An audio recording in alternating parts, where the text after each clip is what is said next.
Guys, ഇപ്പോൾ ഞാൻ ഇന്നിവിടെ വന്നിരിക്കുന്നത് ഞാൻ പുതിയതായിട്ട് വാങ്ങിച്ച ഒരു ഇലക്ട്രിക് സൈക്കിളിൻ്റെ റിവ്യൂ പറയാനായിട്ടാണ്. അപ്പം ഇത് ഈ മോട്ടോറാഡിൻ്റെ ഡൂഡിൽ പ്രോ എന്നൊരു മോഡൽ സൈക്കിളാണിത്. അപ്പോൾ ആദ്യം തന്നെ ഞാൻ ഇതിപ്പോൾ എടുത്തിട്ടൊരു 1 മാസമായി. കൊല്ലത്ത് കോസ്മോസ് എന്ന സ്പോർട്സ് സ്റ്റോറിൽ നിന്നാണ് ഇത് എടുത്തത്. ഇപ്പോൾ ഞാൻ ഏതാണ്ട് ഒരു 100-135 കിലോമീറ്ററോളം ഓടിച്ചു. അപ്പോൾ ആ ഒരു ഇത് വെച്ചിട്ടുള്ള എൻ്റെ ഒരു യൂസർ എക്സ്പീരിയൻസും പിന്നെ സൈക്കിളിൻ്റെ ഓരോരോ ഡീറ്റെയിൽസുമാണ് ഞാൻ ഇവിടെ പറയാൻ പോകുന്നത്. ആദ്യം ടയറിൻ്റെ അവിടെ നിന്ന് തുടങ്ങാം. അപ്പോൾ ഇതാണ് ഇതിൻ്റെ ടയർ വരുന്നത്. അപ്പോൾ ഹാർട്ടെക്സിൻ്റെ 29 ഇഞ്ച് വീലാണ് വരുന്നത്. ഇത്രയും ഒരു ഫാറ്റ് ടയറാണ്. ഇപ്പോൾ നമുക്ക് ഈ അത്യാവശ്യം നല്ലൊരു കംഫോർട്ട് കാണും ഈ ഓടിക്കുമ്പോഴൊക്കെ, പിന്നെ നല്ല ബാലൻസും കാണും. പിന്നെ അടുത്തതായിട്ട് വരുന്നതെന്ന് പറയുമ്പോഴത്തേക്ക് ഇതിൻ്റെ സസ്പെൻഷനാണ്. ഇതാണ് ഇതിൻ്റെ ഈ കാണുന്ന സസ്പെൻഷൻ എന്ന് പറയുന്നത്. അപ്പോൾ ഇതിൽ ലോക്കും ലോക്കൗട്ടും ഉണ്ട്. ഇതിപ്പോൾ ഓപ്പൺ ആയിട്ടാണ് ഇരിക്കുന്നത്. ഇതിന് ഇങ്ങോട്ടായി കഴിയുമ്പോഴത്തേക്ക് ഇത് ലോക്കാവും. അപ്പോൾ നമുക്ക് അധികം ഗട്ടറൊന്നും ഇല്ലാത്ത വഴിയിലൂടെ പോകണമെങ്കിൽ നമുക്കിത് ലോക്ക് ചെയ്ത് വയ്ക്കാം. കുറച്ചൊക്കെ സ്മൂത്തായിട്ട് ഓടിക്കാൻ പറ്റും. അപ്പോൾ അത്യാവശ്യം കുഴിയൊക്കെ ഉള്ള റോഡാണ് ഇത് ഓപ്പൺ ചെയ്ത് വയ്ക്കാം. ഞാൻ മിക്കവാറും ഇത് ഓപ്പൺ ചെയ്താണ് വയ്ക്കുക. അപ്പോൾ അടുത്തതായിട്ട് പറയാനുള്ളതെന്ന് വെച്ചാൽ ഇതിൻ്റെ ബ്രേക്കാണ്. നല്ല ഒരു മെക്കാനിക്കൽ ഡിസ്ക് ബ്രേക്കാണ് ഫ്രണ്ടിലും ബാക്കിലും വന്നിരിക്കുന്നത്. അപ്പം ഇതെന്ന് പറയുമ്പോഴത്തേക്ക് നല്ലൊരു സ്റ്റോപ്പിംഗ് പവറുള്ള ബ്രേക്കാണ്. നമ്മൾ അത്യാവശ്യം സ്പീഡിൽ ഇറക്കമൊക്കെ ഇറങ്ങി വരുവാണെങ്കിൽ പോലും ബ്രേക്ക് ഓടിച്ചു കഴിഞ്ഞാൽ പെട്ടെന്ന് തന്നെ നിൽക്കും. അതെന്തായാലും ഇലക്ട്രിക് സൈക്കിളിന് വളരെ ഇമ്പോർട്ടൻ്റ് ആയിട്ടുള്ളൊരു കാര്യമാണ്. അടുത്തതായിട്ട് ഇതിൻ്റെ ഫ്രെയിമാണ്. ഇതിൻ്റെ ഫ്രെയിം എന്ന് പറയുമ്പോഴത്തേക്ക് 60-61 അലോയ് ഫ്രെയിമാണിത്. അപ്പോൾ അലോയ് എന്ന് പറയുമ്പോഴത്തേക്ക് അത് ഒരിക്കലും റസ്റ്റ് ആവത്തില്ല, ഒരിക്കലും തുരുമ്പൊന്നും എടുക്കത്തില്ല. അതെന്തായാലും വളരെ നല്ലൊരു കാര്യമാണ്. പിന്നെ ഇതിൻ്റെ ഒരു പ്രത്യേകത ഒരു ഫോൾഡബിൾ ഫ്രെയിമാണ്. അത് ഞാൻ കുറച്ച് കഴിയുമ്പോഴത്തേക്ക് അത് ഇല്ല ഫോൾഡ് ചെയ്തിട്ടുള്ള കാണിക്കാം. അപ്പോൾ ഫ്രെയിം എന്ന് പറയുമ്പോഴത്തേക്ക് അത്യാവശ്യം നല്ല സ്ട്രെങ്ത് ഉള്ളൊരു ഫ്രെയിമാണ്. പിന്നെ അത്യാവശ്യം വെയിറ്റ് ഉള്ളൊരു ബൈക്കായതുകൊണ്ട് ഇതിൻ്റെ ഈ ഫ്രെയിം ഇച്ചിരി ലൈറ്റ് വെയിറ്റ് ആക്കാനായിട്ടാണ് ഇത് അലോയ് ഫ്രെയിമായിട്ട് കൊടുത്തേക്കുന്നത്. അതുകൊണ്ട് തന്നെ ഇത് തുരുമ്പെടുക്കത്തുമില്ല. പിന്നെ അടുത്തതായിട്ട് വരുന്നതെന്ന് പറയുമ്പോഴത്തേക്ക് ഇതിൻ്റെ ഒരു ബാക്കിലുള്ളൊരു കാരിയറാണ്. ഞാനിത് മെയിനായിട്ട് വാങ്ങിച്ചതെന്ന് പറയുമ്പോൾ സ്കൂളിലോട്ടൊക്കെ പോകാനാണ്. സ്കൂളിലോട്ടൊക്കെ പോകുമ്പോഴത്തേക്ക് ഈ ബാഗ് വെക്കാനൊക്കെ കാരിയർ നല്ലതാണ്. അപ്പോൾ ഇത് ബാക്കിൽ ആൾക്കാരെയൊന്നും വെച്ചുകൊണ്ട് പോകാനല്ല, അതാണെങ്കിൽ മോട്ടറിന് ദോഷമായിരിക്കും. അപ്പോൾ ഇങ്ങനെ ഓരോ ലഗേജൊക്കെ ക്യാരി ചെയ്യാനാണ് ഇത് ഏറ്റവും നല്ലത്. ഇതും മെറ്റൽ തന്നെയാണ്, അലോയ് ആയതുകൊണ്ട് നല്ല സ്ട്രെങ്ത് ഉള്ളൊരു ഇതാണ്. അപ്പോൾ അടുത്തതായിട്ട് പറയാനുള്ളതെന്ന് വെച്ചാൽ വളരെ നല്ലൊരു ഇതാണ്. ഇതെന്ന് പറയുമ്പോൾ ഇതിൻ്റെ പെയിൻ്റാണ്.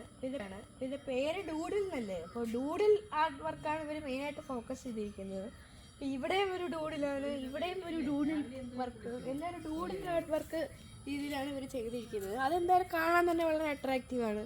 ഇതിപ്പോൾ 2-3 കളറിലുണ്ട്. ഇതിപ്പോൾ ഒരു 3 കളർ ഓപ്ഷനാണ് ഇതിന് മെയിനായിട്ടുള്ളത്.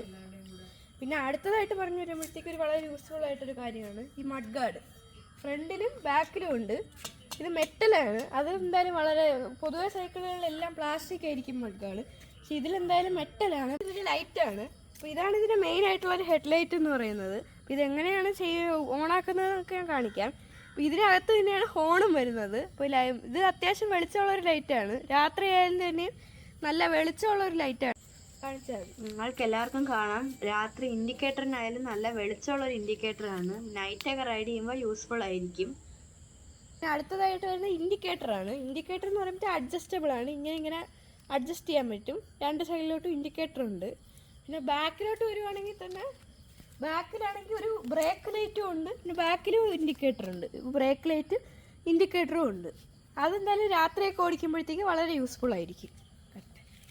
അപ്പോൾ അടുത്തതായിട്ട് ഇതിൻ്റെ മെയിൻ ഒരു എൻജിൻ പാർട്ട് എന്ന് പറയാം. ഇതാണ് മോട്ടർ എന്ന് പറയുന്നത്. ഈ കാണുന്നതാണ് മോട്ടർ എന്ന് പറയുന്നത്. ഹബ്ബ് മോട്ടറാണ് വരുന്നത്. ഇത് ഈ മോട്ടർ റൈഡിന് തന്നെ 250 വാട്ട് മോട്ടറാണ് വരുന്നത്. കയറ്റമൊക്കെ വളരെ സിമ്പിളായിട്ട് ഇങ്ങനെ കയറിപ്പോവും. വളരെ സിമ്പിളാണ്, കയറ്റമൊക്കെ കയറാൻ വളരെ സിമ്പിളാണ്. പിന്നെ അടുത്തതായിട്ട് വരുന്നതെന്ന് പറയുന്നത് ഇതിൻ്റെ ക്രാങ്ക് സെറ്റാണ്. ഇതിനെയാണ് ക്രാങ്ക് എന്ന് പറയുന്നത്. ഇത് പ്രോവീലിൻ്റെ ക്രാങ്കാണ്. അത്യാവശ്യം നല്ല ക്വാളിറ്റിയുള്ള ഒരു ക്രാങ്കാണിത്. അടുത്തതായിട്ട് ഈ പെഡലും ഇങ്ങനെ ഫോൾഡ് ചെയ്ത് വെക്കാൻ പറ്റുന്ന രീതിയിലാണ് ഇത് വന്നിരിക്കുന്നത്. ഇവിടെ ഇങ്ങനെ വെച്ചിട്ട് ഇത് ഫോൾഡ് ചെയ്യാൻ പറ്റും. പിന്നെ അടുത്തതായിട്ട് എന്ന് പറയുമ്പോഴത്തേക്ക് ഇതിൻ്റെ ഗിയറാണ്. ഷിമാനോ എല്ലാവർക്കും അറിയായിരിക്കും, നല്ല ഒരു ഫേമസ് ആയിട്ട് ഗിയറൊക്കെ മിക്ക സൈക്കിളുകൾക്കും ഈ ഷിമാനോൻ്റെ ഗിയറാണ് വരുന്നത്. അപ്പോൾ ഇത് ഷിമാനോൻ്റെ ടൂർണി എന്നൊരു ഗിയർ സെറ്റാണ്. പിന്നെ 7 ഗിയറാണുള്ളത്. 7 ഗിയറുണ്ട്. അപ്പോൾ കയറ്റമൊക്കെ കയറാൻ നേരത്ത് ഒന്നിലൊക്കെ ഇട്ട് കഴിഞ്ഞാൽ എളുപ്പത്തിൽ കയറാൻ പറ്റും. അപ്പോൾ പെഡൽ അസിസ്റ്റൻ്റൊക്കെ തന്നെ നമുക്ക് നല്ല ഈസി ആയിട്ട് ഉപയോഗിക്കാൻ സഹായിക്കും.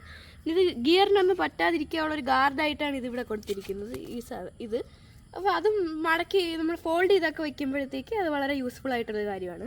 നമുക്ക് ഹാൻഡിലേക്ക് പോവാം. ഹാൻഡിൽ എന്ന് പറയുമ്പോഴത്തേക്ക് അതും ഒരു ഫോൾഡബിൾ ആയിട്ടുള്ളൊരു ഹാൻഡിലാണ്. ഇവിടെ നിന്ന് ഇങ്ങനെ മാറ്റിയിട്ട് ചെയ്യാം, അത് കാണിക്കാം. പിന്നെ ഇവിടെയാണ് കീ ഇടുന്നത്. അപ്പോൾ ഇതാണ് ഇതിൻ്റെ കൂടെ കിട്ടുന്ന കീ. ഒരു കീ ചെയിനും കിട്ടിയിട്ടുണ്ട്. നമ്മൾ ആദ്യം തന്നെ കീ എടുത്ത് ഇങ്ങനെ ഇടുക. ഇവിടെ ഒരു സ്വിച്ച് ഉണ്ട്, ഇതിങ്ങനെ നെക്കി പിടിക്കും. ഇവിടെ ഒരു സ്വിച്ച് ഉണ്ട്, ഇതിങ്ങനെ നെക്കി പിടിക്കുമ്പോഴത്തേക്ക് ഇവിടുത്തെ നമ്മുടെ ഡിസ്പ്ലേ ഓൺ ആയിട്ട് വരും. അതാണ് സൈക്കിൾ ഓൺ ആവുന്നതിൻ്റെ ഒരു സിമ്പിൾ എന്ന് പറയുന്നത്. പിന്നെ അപ്പോൾ ഹാൻഡിലിട്ട് നമ്മൾ നോക്കുവാണെങ്കിൽ ആദ്യം തന്നെ ഇവിടെ കാണുന്നതെന്ന് വെച്ചാൽ ഈ ഒരു ഷിഫ്റ്ററാണ്. ഇത് ഗിയർ ഷിഫ്റ്റ് ചെയ്യുന്ന സാധനമാണ്, ഷിമാനോൻ്റെ ഷിഫ്റ്ററാണ്. ഇത് നമ്മൾ ഗിയർ മൈനസ് ഇത് താഴോട്ടായിട്ട് പോകാനും ഇത് പ്ലസ് എന്ന് പറയുമ്പോഴത്തേക്ക് മേലോട്ട് പോകാനുള്ളതാണ് ഇതെന്ന് പറയുന്നത്. പിന്നെ അടുത്തതായിട്ട് വരുന്നത് വെച്ചാൽ ഇതിന് മെയിനായിട്ടുള്ള സ്വിച്ച് എല്ലാം ഉള്ള സാധനമാണ്. ഈ സ്വിച്ചാണ് ഓൺ ആക്കാൻ ഉപയോഗിക്കുന്ന സ്വിച്ചാണ് ഇത്. ഇനി ഇതെന്ന് പറയുമ്പോഴത്തേക്ക് നമുക്ക് പെഡൽ അസിസ്റ്റൻറ്റ് കൂട്ടാനും കുറയ്ക്കാനും, ഇത് മൈനസ് ഇത് പ്ലസ്, ഇത് കൂട്ടാൻ ഇത് കുറയ്ക്കാം. പിന്നെ ഇത് തന്നെ നമുക്ക് നെക്കി പിടിച്ച് കഴിഞ്ഞാൽ നമുക്ക് പല പല ഫംഗ്ഷനായിട്ട് ഉപയോഗിക്കാം. ഇതിന് പല പല മോഡുകളുണ്ട്. വാക്കിംഗ് മോഡ് എന്ന് പറയുന്ന മോഡുണ്ട്, അതായത് നമ്മളൊരു ആൾ നടക്കുന്ന സ്പീഡിൽ 5 km/h ഇതിങ്ങനെ പൊയ്ക്കൊണ്ടിരിക്കും. നമുക്ക് സൈക്കിൾ എവിടെയെങ്കിലും ഉരുട്ടിക്കൊണ്ട് പോകാനോ അല്ലെങ്കിൽ ഒരാൾ നടക്കുന്ന സ്പീഡിൽ നമുക്ക് പോയി അവരുടെ കൂടെ സംസാരിക്കാനോ ഒക്കെയാണ് ഇത് ഉപയോഗിക്കുന്നത്. പിന്നെ ഇത് പെഡൽ അസിസ്റ്റൻറ്റ് കൂട്ടാനും, പിന്നെ ഇത് നെക്കി പിടിച്ച് കഴിഞ്ഞാൽ ഹെഡ്ലൈറ്റ് ഓണായി വരും. ഹെഡ്ലൈറ്റ് ഓൺ ആക്കാനാണ് ഇത് ഉപയോഗിക്കുന്നത്. ഈ മൈനസ് തന്നെ നമ്മൾ ആക്സിലേറ്റർ കൊടുത്തു വെച്ചിട്ട് നെക്കി പിടിച്ച് കഴിഞ്ഞാൽ ക്രൂസ് കൺട്രോൾ മോഡിലോട്ട് പോകും. അപ്പോൾ അത് നമ്മൾ ഏത് സ്പീഡിലാണോ വെച്ചേക്കുന്നത് അതേ സ്പീഡിൽ തന്നെ കണ്ടിന്യൂ ചെയ്ത് പൊയ്ക്കൊണ്ടിരിക്കും. ബ്രേക്ക് പിടിച്ച് കഴിഞ്ഞാൽ എല്ലാ മോട്ടറിൻ്റെ എല്ലാ ഇലക്ട്രിക് എല്ലാ ഫങ്ഷൻസ് കട്ട് ഓഫ് ആവുന്നതായിരിക്കും. അതെന്തായാലും ഒരു സേഫ്റ്റി ഫീച്ചറാണ്. പിന്നെ ഈ കാണുന്നതാണ്, ഇത് ഇൻഡിക്കേറ്ററിൻ്റെയാണ്. ഇത് കഴിയുമ്പോഴത്തേക്ക് ഫ്രണ്ടിലും ബാക്കിലുള്ള ഇൻഡിക്കേറ്റർ കത്തും, ലെഫ്റ്റും റൈറ്റും ഉണ്ട്. ഇത് തന്നെ നെക്കി പിടിച്ച് കഴിയുമ്പോഴത്തേക്ക് ഹസാർഡ് ലൈറ്റായിട്ട് 2 ഇൻഡിക്കേറ്ററും കത്തും. പിന്നെ അടുത്തതായിട്ട് വരുന്നത് എം എന്ന് പറഞ്ഞൊരു ഇതാണ്. ഇത് നിൽക്കുമ്പോഴത്തേക്ക് ഇങ്ങനെ ഓരോന്നായിട്ട് പറയും. ഇതിപ്പോൾ ഒരു തവണ നിൽക്കുമ്പോഴത്തേക്ക് നമുക്ക് ഇവിടെ താഴെ കാണാം എം എന്നുള്ള ഓഡോമീറ്റർ മാറ്റി ട്രിപ്പായി. നമ്മളിത് ഓൺ ആക്കിയിട്ട് എത്ര ദൂരം ഓടിച്ചോ അത്രയും ദൂരം കാണും. ഇത് ഓഫ് ആക്കുമ്പോഴത്തേക്ക് ഇത് വീണ്ടും 0 റീസെറ്റ് ആവും. പിന്നെ ഒന്നുകൂടി നെക്കി കഴിയുമ്പോഴത്തേക്ക് ഇത് വോളിയമാണ് കാണുന്നത്. പിന്നെ അടുത്തായിട്ട് കറണ്ട്, മോട്ടർ എത്ര കറണ്ട് ഉപയോഗിക്കുന്നു എന്നുള്ളതാണ്. പിന്നെ വീണ്ടും ബാക്കി ഓഡോമീറ്ററിലോട്ട് തന്നെ വരും. ഇതാണ് ഹോൺ അത്യാവശ്യം നല്ല സൗണ്ടുള്ള ഹോണാണ്. ഇതാണ് ഇതിൻ്റെ ഹോൺ എന്ന് പറയുന്നത്. പിന്നെ അടുത്തതായിട്ട് വരുവാണെങ്കിൽ നമ്മൾ ഡിസ്പ്ലേയിലോട്ടാണ് വരുന്നത്. ഇവിടെയാണ് ഇതിൻ്റെ സ്പീഡ് കാണിക്കുന്നത്. ഇതാണ് ഇതിൻ്റെ സ്പീഡ്. ഇത് എത്ര ബാറ്ററി ഉണ്ടെന്ന് കാണിക്കുന്നത്. ഇപ്പോൾ ഒരു പകുതിയോളം ബാറ്ററി ഉണ്ട്. പിന്നെ ഇത് പെഡൽ അസിസ്റ്റൻ്റ് എന്നുള്ളത്. പെഡൽ അസിസ്റ്റൻറ്റ് 1 എന്ന് പറയുമ്പോഴത്തേക്ക് എക്കോ ആയിരിക്കും, 2ഉം എക്കോ തന്നെയാണ്. പ്ലസ് വെക്കുമ്പോഴത്തേക്ക് അത് മാറും. പിന്നെ 3 എന്ന് പറയുമ്പോഴത്തേക്ക് അത് നോർമലിലോട്ട് പോകും. 4ഉം നോർമൽ തന്നെയാണ്. 5 ആകുമ്പോഴത്തേക്ക് അത് സ്പോർട്സ് മോഡ് ഉള്ളതാവും. നമുക്ക് എന്തായാലും എത്ര വലിയ കയറ്റം കയറണമെങ്കിലും 3ൻ്റെ അപ്പുറത്തോട്ട് പോകേണ്ട ആവശ്യമില്ല. പിന്നെ അടുത്ത് ഈ ഡിസ്പ്ലേ ഇങ്ങനെ മാറ്റാൻ പറ്റുന്ന രീതിയിലുള്ളതാണ്. നമുക്ക് ഈ ഡിസ്പ്ലേൻ്റെ താഴെയായിട്ട് ഒരു USB പോർട്ട് ഉണ്ട്. അപ്പോൾ ഇത് ഫോണൊക്കെ ചാർജ് ചെയ്യാനോ അല്ലെങ്കിൽ എന്തെങ്കിലും ചാർജ് ചെയ്യാനൊക്കെ വളരെ യൂസ്ഫുൾ ആയിട്ടുള്ളൊരു കാര്യമാണ്. നമുക്ക് ഡിസ്പ്ലേ തിരിച്ച് വയ്ക്കാം. പിന്നെ അടുത്തതായിട്ട് വരുന്നതെന്ന് പറയുമ്പോഴത്തേക്ക് ഇതിൻ്റെ ഇവിടെ ഒരു ഹാൻഡ് റെസ്റ്റ് പോലെ ഉണ്ട്. അതെന്തായാലും അത്യാവശ്യം ലോങ് ഒക്കെ റൈഡ് ചെയ്യുമ്പോഴത്തേക്ക് വളരെ യൂസ്ഫുൾ ആയിട്ടുള്ള കാര്യമാണ്. പിന്നെ അടുത്തത് ബ്രേക്കാണ്. ബ്രേക്ക് പിടിക്കുമ്പോഴത്തേക്ക് ബാക്കിൽ ബ്രേക്ക് ലൈറ്റൊക്കെ കത്തും. 2 സൈഡ് ഡിസ്ക് ബ്രേക്ക് തന്നെയാണ്. പിന്നെ അടുത്തതായിട്ട് ആക്സിലറേറ്റർ. ഇതാണ് ആക്സിലറേറ്റർ എന്ന് പറയുന്നത്. ഇത് കൊടുക്കുമ്പോഴത്തേക്ക് സൈക്കിൾ മൂവ് ആവും. ഇതാണ് ആക്സിലേറ്റർ എന്ന് പറയുന്നത്. സ്റ്റാൻഡാണ്. സ്റ്റാൻഡ് ഇതിൻ്റെ കൂടെ വാങ്ങുമ്പോൾ തന്നെ കിട്ടുന്ന ഒരു സ്റ്റാൻഡാണ്. അത്യാവശ്യം വെയിറ്റ് ഉള്ളത് കൊണ്ട് തന്നെ അതൊക്കെ താങ്ങുന്ന നല്ല സ്ട്രോങ് ആയിട്ടുള്ള സ്റ്റാൻഡാണിത്. കീ ആണ് വരുന്നത്. ഇപ്പോൾ 2 കീ എന്ന് പറയുമ്പോഴത്തേക്ക് ഒരെണ്ണം ബാറ്ററിയുടെ കീയും ഒരെണ്ണം സൈക്കിളിൻ്റെ കീയും. അപ്പോൾ അത് ഈ ബാറ്ററിയുടെ കീ എന്ന് പറയുമ്പോഴത്തേക്ക് ഇതിൻ്റെ അടിയിലൊരു കീ ഇടുന്ന സ്ഥലമുണ്ട്. ഇവിടെ ഒരു അടിയിൽ. അപ്പോൾ നമ്മളിതിൻ്റെ അടിയിൽ ഇങ്ങനെ കീഴിട്ട് ഇതിങ്ങനെ ഓണാക്കി വെക്കണം. പക്ഷേ ഇത് റൈഡ് ചെയ്യുമ്പോൾ ഇളകി പോകത്തൊന്നുമില്ല. നല്ലൊരു ലോക്ക് പോലെ അതവിടെ ഇരുന്നോളൂ. ഇതിട്ടാലേ ബാറ്ററി ഓൺ ആകത്തുള്ളൂ, എന്നാലേ സൈക്കിൾ നമുക്ക് ഓടിക്കാൻ പറ്റും. പിന്നെ അടുത്തതായിട്ടെന്ന് പറയുമ്പോഴത്തേക്ക് ഇത് സൈക്കിളിൻ്റെ കീയാണ്. ഇത് ഇവിടെ ഇട്ടിട്ട് തിരിക്കണം. എന്നിട്ട് നേരത്തെ പറഞ്ഞ പോലെ തന്നെ ഇവിടെ ഒരു സ്വിച്ച് ഉണ്ട്. അത് നിൽക്കുമ്പോഴത്തേക്ക് ഡിസ്പ്ലേ ഓൺ ആവും. പിന്നെ നമുക്ക് പെഡൽ അസിസ്റ്റൻറ്റ് നമ്മളുടെ ആവശ്യത്തിന് മാറ്റിയിട്ട് നമുക്ക് ഓടിച്ചു വളരണം. എത്ര ഏജ് ഉള്ളവർക്ക് വേണ്ടി ഉപയോഗിക്കാനായിട്ട് ഇതിൻ്റെ പൊക്കം അഡ്ജസ്റ്റ് ചെയ്യാൻ പറ്റും. ഇതിപ്പോൾ ഏറ്റവും ലോ ആയിട്ടാണ് ഇരിക്കുന്നത്. ഒരുപാട് അങ്ങ് അഡ്ജസ്റ്റ് ചെയ്യാൻ പറ്റും. ഏതാണ്ട് ഇത്രയും പൊക്കത്തിൽ നമുക്ക് അഡ്ജസ്റ്റ് ചെയ്യാൻ പറ്റും. ഇത് എത്ര പൊക്കമുള്ളവരാണെങ്കിലും ഇവിടെ സിമ്പിളായിട്ട് യൂസ് ചെയ്യാം. ഇത് സിമ്പിളായിട്ട് തന്നെയാണ്. ജസ്റ്റ് ഈ ലോക്ക് ഇങ്ങനെ ഒന്നാക്കിയിട്ട് പൊക്കിയാൽ മതി. അപ്പോൾ അതേപോലെ തന്നെ നമുക്ക് ഹാൻഡിൽ ബാറും പൊക്കാൻ പറ്റും. അതും ഇതേപോലെ തന്നെ ഇവിടുത്തെ ഈ ലോക്ക് ഇങ്ങനെ അങ്ങോട്ട് എടുത്തിട്ട് ഇങ്ങനെ അങ്ങോട്ട് മേളോട്ടാക്കി കഴിഞ്ഞാൽ ഇത് പൊങ്ങി വരുന്നത്. അപ്പോൾ അടുത്തതായിട്ട് ഈ ബൈക്കിൻ്റെ ഒരു മെയിൻ ഫീച്ചർ എന്ന് പറയുന്നത് നമുക്കിത് എങ്ങോട്ട് വേണേലും മടക്കി കൊണ്ടുപോകാൻ പറ്റുന്ന സിമ്പിളായിട്ടുള്ളൊരു ഇതാണ്. അപ്പോൾ നമുക്കത് എങ്ങനെ ഫോൾഡ് ചെയ്യുന്നത് കാണിക്കാം. അപ്പോൾ ഇത് ഫോൾഡ് ചെയ്യുമ്പോൾ തന്നെ താഴെ തട്ടാതിരിക്കാൻ വേണ്ടിയാണ് ഇവിടെ ഒരു സ്റ്റാൻഡ് പോലെ കൊടുക്കുന്നത്. അതിപ്പോൾ ഫോൾഡ് ചെയ്ത് കഴിയുമ്പോഴത്തേക്ക് നിങ്ങൾക്ക് മനസ്സിലാവും. അത് നമുക്ക് 2 ഇടത്താണ് ഫോൾഡ് ചെയ്യാൻ പറ്റുന്നത്. ഒന്ന് ഇവിടെ ഹാൻഡിൽ ബാറിൽ, ഒന്ന് ഇവിടെ ഫ്രെയിമിൽ. നമുക്ക് ഹാൻഡിൽ ബാർ ഫോൾഡ് ചെയ്യാനായിട്ട് ആദ്യം ഇവിടെ ഇങ്ങനെ ഒരു ലോക്കിൻ്റെ പോലത്തെ ഒരു സാധനമുണ്ട്. അപ്പോൾ അത് മേളിലോട്ടാക്കിയിട്ട് ഇത് ഇങ്ങനെ ആക്കാം. അപ്പോൾ ഇവിടുത്തെ ഹാൻഡിൽ ബാർ അൺലോക്കായി. നമുക്കിതിന് ഈസി ആയിട്ട് താഴേക്ക് ഇങ്ങനെ മടക്കി വയ്ക്കാം. പിന്നെ അപ്പോൾ തന്നെ ഇതൊന്നും ചെറുതായി. അപ്പോൾ അടുത്തതായിട്ട് നമുക്ക് ഇതിൻ്റെ മെയിൻ ഫ്രെയിമാണ് നമ്മൾ മടക്കാൻ പോകുന്നത്.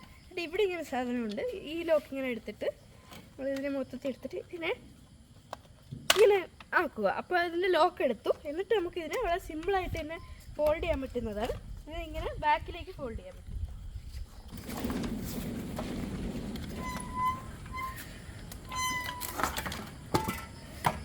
ഇതിനെ ഇവിടെ ഇങ്ങനെ സ്റ്റാൻഡുകളിൽ ഇങ്ങനെ വെച്ചിട്ട് പൂർണ്ണമായിട്ടും മടക്കാം.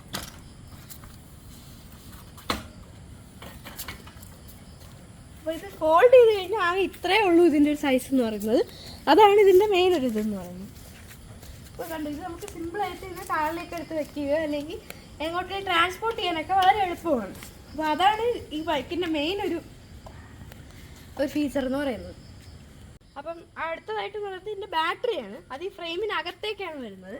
അത് ഇവിടെ നമുക്ക് കാണാം, ഇതാണ് ബാറ്ററി എന്ന് പറയുന്നത്. പക്ഷെ ഇത് ഞാൻ റിമൂവ് ചെയ്യാറില്ല. റിമൂവ് ചെയ്ത് കഴിഞ്ഞാൽ തിരിച്ച് വെക്കുന്നതൊക്കെ ഒരു ഇച്ചിരി പാടാണ്.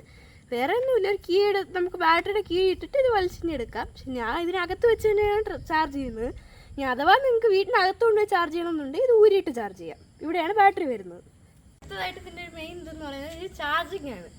ഈ കാണുന്നതാണ് നമ്മുടെ ചാർജർ എന്ന് പറയുന്നത്. അപ്പോൾ ഇതിൻ്റെ അറ്റത്തായിട്ട് ഇങ്ങനെ ഒരു പോർട്ടുണ്ട്.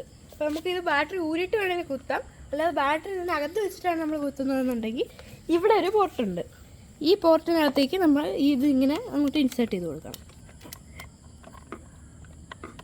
ഇതിനെങ്ങനെ കൊടുത്തിട്ട് ചാർജിലേക്ക് ഇട്ട് കഴിയുമ്പോഴത്തേക്ക് ഇവിടെ ഒരു ഈ ലൈറ്റിനിവിടെ റെഡ് കത്തും.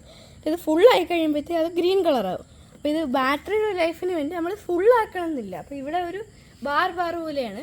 നമ്മൾ ഒരു ബാർ ആവുന്നതിന് ഫുള്ളിൽ നിന്ന് ഒരു ബാർ കുറച്ച് നിർത്താം. പിന്നെ മൊത്തം തീരുന്നവരെ നമ്മൾ വെയിറ്റ് ചെയ്യരുത്. തീരുന്നതിന് 2 ബാർ മുമ്പേ തന്നെ നമ്മൾ വീണ്ടും ചാർജ് ചെയ്യണം.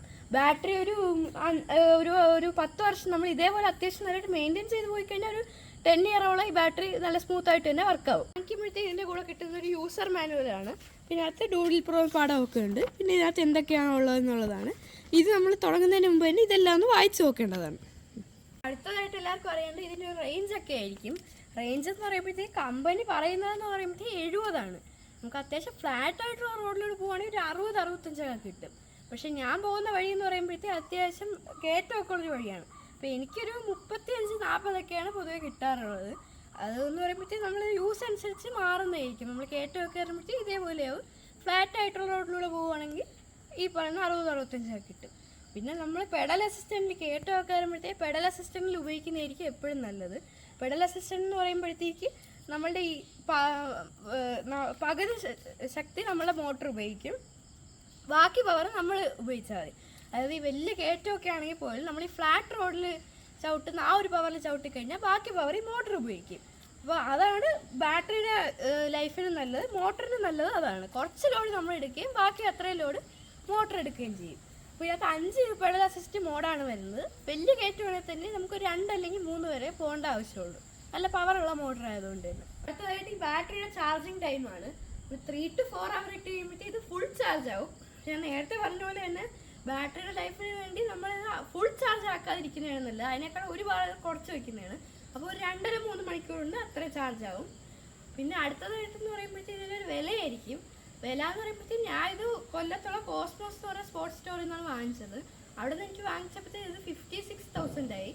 അപ്പോൾ ഇത് എപ്പോഴും ഞാൻ ഓഫ്ലൈനിൽ നിന്ന് വാങ്ങുന്നതാണ് ഞാൻ സജസ്റ്റ് ചെയ്യുന്നത്. കാരണം എന്ന് പറയുമ്പോഴത്തേക്ക് ഓൺലൈനിൽ നിന്ന് വാങ്ങിച്ചു കഴിഞ്ഞാൽ സർവീസ് നമുക്ക് കടയിലൊക്കെ പോയി കഴിഞ്ഞാൽ ചെയ്യാൻ പറ്റും. പക്ഷെ എന്തെങ്കിലും ഡാമേജ് വരികയോ അല്ലെങ്കിൽ വാറണ്ടി എടുക്കേണ്ടിയോ വരുവാണെങ്കിൽ നമ്മൾ കസ്റ്റമർ കെയറിലോട്ടൊക്കെ വിളിച്ച് ടോൾ ഫ്രീ നമ്പറിലോട്ടൊക്കെ വിളിച്ച് ഇച്ചിരി പാടായിരിക്കും. പക്ഷേ കടയിൽ നിന്ന് വാങ്ങുവാണെങ്കിൽ അവർക്ക് കമ്പനിയായിട്ട് ഡയറക്റ്റ് ഒരു കോൺടാക്റ്റ് ഉള്ളതുകൊണ്ട് കുറച്ചുകൂടി നല്ലതായിരിക്കും. അപ്പം ഞാൻ ഓഫ്ലൈൻ വഴി കടയിൽ പോയി വാങ്ങുന്നതാണ് സജസ്റ്റ് ചെയ്യുന്നത്. പിന്നെ ഓൺലൈൻ വഴി വാങ്ങിച്ചാൽ കുഴപ്പമൊന്നുമില്ല. ഇത് ഫോൾഡബിൾ ആയതുകൊണ്ട് തന്നെ അധികം അസംബ്ലി ഒന്നുമില്ല, ആകെ ടയർ മാത്രം വെച്ചാൽ മതി. അപ്പോൾ അടുത്തതായിട്ട് ഇതിൻ്റെ ഞാൻ നേരത്തെ പറഞ്ഞ പോലെ തന്നെ വാക്കിംഗ് മോഡ് എന്നുള്ള സാധനമാണ്. അപ്പോൾ അത് ഓൺ ആക്കാനായിട്ട് നമുക്കിവിടെ ഒരു പ്ലസ് ഉണ്ടല്ലോ, ഈ പ്ലസ്സിലേക്ക് നമ്മളിങ്ങനെ നെക്കി പിടിക്കുക. അപ്പോൾ നമുക്ക് കാണാം ഇവിടെ ഈ ഒരു പി എന്നുള്ളൊരു ഓപ്ഷൻ ഇവിടെ വരുന്നതായിരിക്കും. വാക്ക് എന്ന് എഴുതിയിട്ട് പി എന്നുള്ളൊരു ഓപ്ഷൻ ഇവിടെ വരുന്നതായിരിക്കും. അപ്പോൾ ഇതെന്ന് പറയുമ്പോഴത്തേക്ക് നമ്മുടെ സൈക്കിൾ 20 സ്പീഡിൽ 5 കിലോമീറ്റർ സ്പീഡിൽ ഇങ്ങനെ ക്രൂസ് ആയി ഇങ്ങനെ പൊക്കോണ്ടിരിക്കും. ഞാൻ ഒരു 1 മന്തിൽ യൂസ്, അതായത് ഒരു 140 കിലോമീറ്റർ അടുപ്പിച്ച് ഓടിച്ചപ്പോൾ എനിക്കിത് നല്ലൊരു എക്സ്പീരിയൻസ് ആണ് കിട്ടിയിരിക്കുന്നത്. വളരെ നല്ലൊരു ബൈക്കാണ്, കയറ്റമൊക്കെ വളരെ സിമ്പിളായിട്ട് കയറുന്ന നല്ലൊരു ബൈക്കാണ്. ഇനി ഇതിനെപ്പറ്റി എന്തെങ്കിലും ഡൗട്ട് നിങ്ങൾക്ക് ആർക്കെങ്കിലും ഉണ്ടെങ്കിൽ കമൻറ്റിൽ ചോദിച്ചാൽ മതി. ഞാൻ അതിനെപ്പറ്റി ഒന്നെങ്കിൽ റിപ്ലൈ ആയിരിക്കുക അല്ലെങ്കിൽ അതിനുവേണ്ടി പ്രത്യേക ഒരു വീഡിയോ ചെയ്യുന്നതായിരിക്കും. സൈക്കിളിന്റെ ഈ റിവ്യൂ ഇവിടെ കൊണ്ട് കഴിയുകയാണ്. ആർക്കെങ്കിലും എന്തെങ്കിലും ചോദിക്കാനുണ്ടെങ്കിൽ കമന്റ് വഴി ചോദിക്കാവുന്നതാണ്. അപ്പോൾ എല്ലാവരും ഈ ചാനൽ സബ്സ്ക്രൈബ് ചെയ്യുകയും ലൈക്ക് ചെയ്യുകയും കമന്റ് ചെയ്ത് നിങ്ങളുടെ സപ്പോർട്ട് അറിയിക്കേണ്ടതാണ്. वीडियोस बनाने हैं फिल्मोरा है ना।